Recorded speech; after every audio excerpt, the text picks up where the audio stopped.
Почнаа процедурите за избор на нов државен јавен обвинител. Собранието веќе го објави огласот во службен весник и во 3-дневни весници на 12 јануари.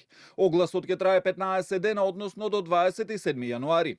Освен општите услови кои ги предвидува законот како македонско државјанство и положен правосуден испит, кандидатите треба да ги исполнуваат и посебните услови од законот за јавно обвинителство, според кој на огласот може да се пријави лице кој има непрекинат работен стаж од најмалку 10 години како јавен обвинител или како судија од областа на кривичното право. По завршување на огласот и административната селекција, на барање на владата, Советот на јавните обвинители, во рок од 15 дена ќе треба да даде позитивно или негативно мислење за сите пријавени кандидати што ги исполнуваат условите.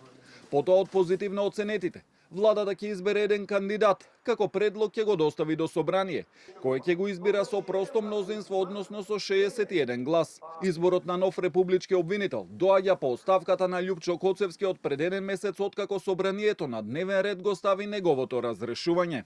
Но освен овој избор, следната недела треба да се избере и нов шеф на Скопското обвинителство.